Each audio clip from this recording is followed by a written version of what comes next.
Sufi tiene una genealogía que se llama Silsila. Entonces, toda comunidad Sufi empieza con el profeta Muhammad y a partir de ahí, dependiendo de la orden Sufi y de la tradición, si es sunita o shiita, hay esta como secuencia sobre quiénes son los que transmiten el conocimiento esotérico del Islam.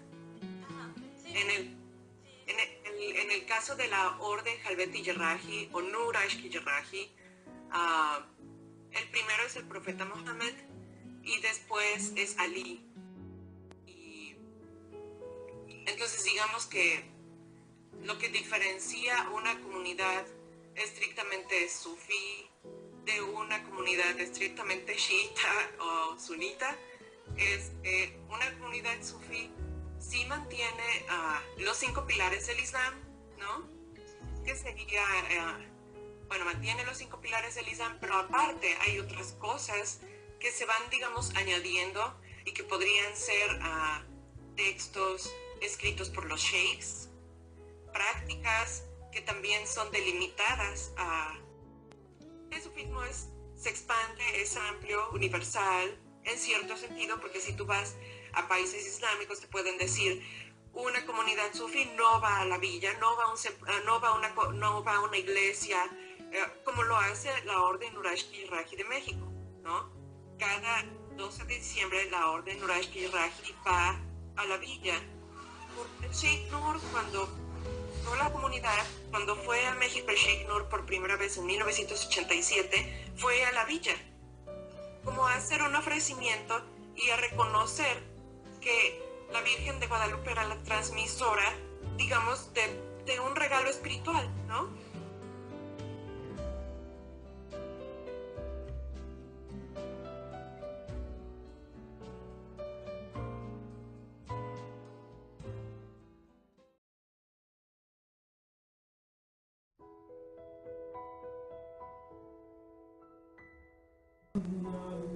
Tú vas a encontrar hombres por un lado, mujeres por otro cuando es la oración, pero se acepta a todos tal y como son, ¿no?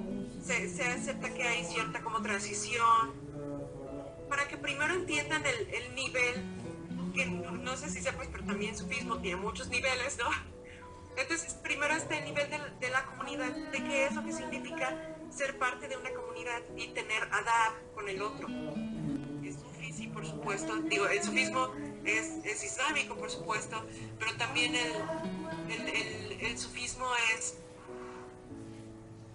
también como reconocer que la religión o el camino de entendimiento o el camino de búsqueda hacia Allah es como un árbol que tiene muchas raíces y muchas ramas. Entonces cada quien sabe qué rama toma, ¿no? Hace que la Nur Ashki Yerrahi sea así, ¿no? Muy particular, muy abierta también, pero en otros términos, pues siguiendo lo que es el Islam, ¿no? Se practican las oraciones cuando uno va a la teque. Cuando es el Ramadán se rompe el ayuno ahí, se hacen las oraciones tarawih, se hace la shahada, quien quiera hacer la shahada, que es el testimonio de fe en el Islam. Se hacen las oraciones del viernes, que es como, digamos, la misa para los musulmanes, ¿no? O sea, los judíos tienen el sábado, los católicos tienen el domingo, los musulmanes tienen el viernes, ¿no? Entonces cada viernes en la Orden Nur Ashki Yerrahi vas a ver que está abierto a las 2:30 porque son las oraciones de Jumu'ah, ¿no? De la comunidad. Por ejemplo, en Estados Unidos, quien se llama Sufi, ¿no? Pero es una mezcla de New Age con meditación o sea, en México eso no sucede. Hay una apertura a cualquier tipo de práctica religiosa, ¿no? No se le, digamos, coacciona a nadie a que sea musulmán, pero las prácticas que se siguen son islámicas. También Sheikh Amina tiene un gran papel ahí, porque ella forma parte, bueno, la orden Nura Ashki-Yarrahi forma parte del Consejo Interreligioso de México y pues ella es mujer, o sea, y ella es la que, igualmente Sheikha Fariha aquí en Nueva York, bueno, allá en Nueva York, le dan al Islam este lado como de sutileza, ¿no? Porque en el Islam es muy raro que tú veas mujeres que sean dirigentes, porque es una sociedad patriarcal y entonces el hombre es quien tiene, digamos, como el acceso a la transmisión de la fe. Y entonces ella es también quien en el momento en que el profeta Mohammed muere, ella también es quien transmite conocimiento espiritual. Antes de que viniera todo el alboroto de que quién es el sucesor, Fátima tiene un cargo muy grande. Aisha, que fue esposa del profeta, ella también.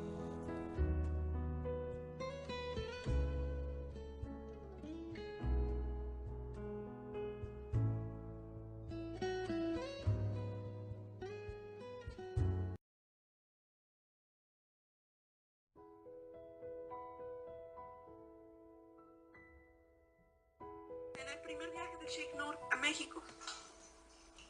Y entonces Sheikh Nur está en México como 2 meses.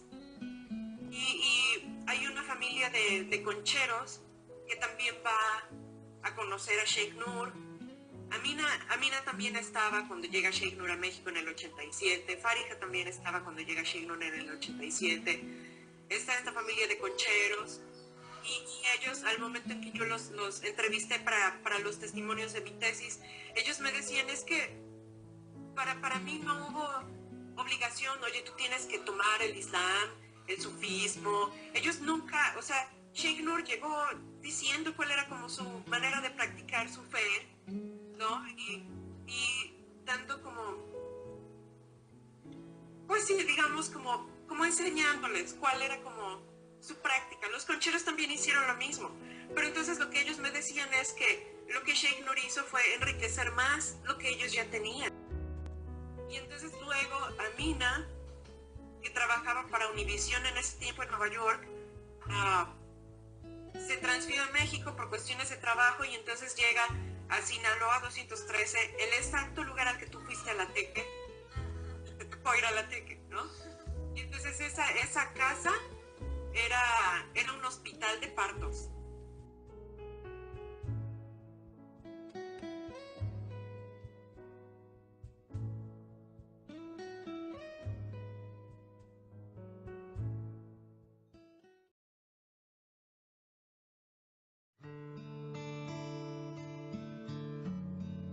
Mi nombre es Alejandra López, soy estudiante del TEC de Monterrey de Relaciones Internacionales. Hola, Ale. Hola. ¿Nos podrías contar tu experiencia de las ceremonias Tursi en la cual asististe el 19 de noviembre del 2015? Sí, creo que fue una experiencia única porque la verdad, sinceramente no me esperaba lo que viví ahí. Llegué el jueves al recinto de la comunidad Sufi alrededor de las 8:30 porque a esa hora empieza la ceremonia y me recibió una chava bastante amable, se llamaba Malika, y ella me explicó que lo primero que tenía que hacer ingresando al recinto era quitarme los zapatos, estar completamente descalza, y lo primero fue que me percaté que era un lugar bastante grande, lleno de alfombras, eran 2 cuartos, y me dijo que usaban el cuarto hasta el fondo porque era donde cabía más gente, y la verdad sí asistió bastante gente, yo creo que eran alrededor de 25 personas, y me explicó que las mujeres debían de estar del lado izquierdo y los hombres del lado derecho, que nunca se pueden mezclar. Y después comenzó el rezo, que empezó con un canto que lo hacía un señor ya de edad avanzada, y le pregunté a esta chava que por qué él, y me dijo que porque era el mayor de los que nos encontramos ahí, de edad más avanzada. Entonces comenzó el rezo y yo veía desde un lugar sentado, porque no podía ser partícipe de eso, que en diferentes ocasiones cantaban, se quedaban callados, luego volvían a rezar y llevaban la cabeza al piso y luego se abrazaban. Entonces fue como, ahí empezó mi experiencia, que todavía fue como algo normal. Después ella me explicó que manda en su comunidad no se encontraba en Turquía. Entonces que la ceremonia iba a durar hasta la 1 de la mañana. Entonces fue cuando le dije que no me podía quedar hasta esa hora y me dijo que había ciertas normas. Entonces me dijo, si te vas a retirar antes, no te puedes parar cuando todos estén sentados o como en posición de, o sea, en cuclillas, como hincados. Entonces me dice, tienes que parar cuando todos se paren, y había unas alfombras de colores, de color rojo, de color azul. Me decía, estas alfombras no las puedes pisar, y me decía, a veces alfombra negra le tienes que dar una vuelta y ya salir. Y la última cosa que me explicó es que no puedes dar tú la espalda, cuando te sales del recinto no puedes darle la espalda a los demás, tienes que salir como en forma de reversa, que porque ellos son la autoridad y que eso representa como una falta de respeto. Entonces yo entendí, y estábamos después del rezo seguía la lectura del Corán. Entonces como no estaba la sheija, él me dijo que el hombre de mayor edad tenía que leer el Corán. Entonces empezaron a leer el Corán y toda la gente estaba muy atenta. O sea, mi percepción fue que duró demasiado la lectura y nadie decía nada, o sea, todo estaba en silencio, y empezaron a dar como café y tés, y o sea, nadie podía rechazarlos. Y ya repartieron eso, y después la chava volteó conmigo y me dijo de que, ay, hoy estoy de suerte porque la sheija acaba de llegar de Turquía y te va a tocar. Entonces después de la lectura del Corán tiene que ella que decir unas palabras, y me dice, entonces la ceremonia va a durar hasta las 3 de la mañana. Entonces yo también me quedé así, pues es muchísimo tiempo, pero cuando llegó todo el mundo se paró, o sea, y ella me dijo que no podía grabar, o sea, cuando entres tú no puedes grabar, nada más cuando ella esté sentada, y todos la besaban en la mano. O sea, porque cuando yo llegué lo primero que me percaté fue que el saludo era, o sea, te daban el beso en los 2 cachetes y en los 2 hombros. Primero los cachetes y luego se bajaban a los hombros, y yo sí tenía un poco de miedo porque decía, yo no sé si me va a salir el saludo, y yo no quería saludar de esa forma. Entonces después, cuando entró la sheija, yo me percaté que era diferente, porque ya la besaban en la mano. Entonces ya dije, no, pues ya llegó como de la comunidad. Y cuando llegó, ella empezó a dar unas palabras, empezó a hablar sobre la vida y sobre la muerte, que me llamó mucho la atención.